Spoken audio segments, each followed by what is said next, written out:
Exercise 11 class 4 Hindi व्याकरण chapter पर्यायवाची शब्द। यह आपको मैं आज इसलिए बता रहा हूँ, यह चैप्टर छोटा चैप्टर है, इसको समझने में आपको कम समय लगेगा और समझ जाने के बाद आपके हिंदी भाषा का विस्तार होगा, क्योंकि यह आपके पास बहुत सारे शब्दों को लेकर आता है।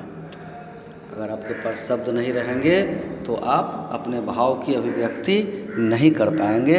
उस भाव की अभिव्यक्ति के लिए बहुत सारे शब्दों का होना नितांत आवश्यक है, और इसी की पूर्ति हमें यह व्याकरण का एक चैप्टर पर्यायवाची शब्द करता है। यह पर्यायवाची शब्द है क्या? सबसे पहले इस बात को समझ लीजिए, पर्यायवाची शब्द है क्या? तो एक समान अर्थ, एक समान अर्थ प्रस्तुत करने वाले शब्द को पर्यायवाची शब्द कहते हैं। देखिए क्या है एक समान अर्थ। एक समान अर्थ का मतलब क्या होता है कि जैसे हम कोई शब्द बोलते हैं तो उसी के समान अर्थ प्रस्तुत करने वाला एक शब्द हो सकता है वह दूसरे वर्ण से लिखा जाए, हो सकता है कि वह दूसरे वर्ण अक्षर से लिखा जाए, लेकिन अर्थ वह एक ही प्रस्तुत करता हो। अब जैसे हम कहते हैं वर्षा, वर्षा इसका अंग्रेजी में एक मीनिंग होता है रेन, लेकिन इसी को हम जब हिंदी में देखते हैं तो इसके और भी अर्थ और भी दूसरे शब्द हमको मिल जाते हैं। क्या मिल जाता है? एक शब्द मिल जाता है बारिश, दूसरा शब्द मिल जाता है बरसात।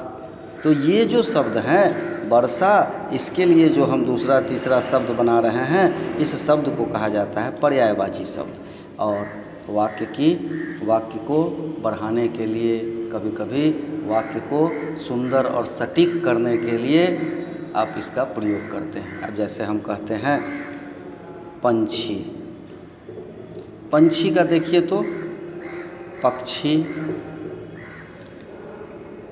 नभचर, खग, ये सारे शब्द जो हैं आपको पर्यायवाची की श्रेणी में आते हैं। इस तरह से आप इस पर्यायवाची को अपने किताब से याद कीजिए, क्योंकि आगे आने वाले दिनों में आपके पास इसका होना अब ज़रूरी है।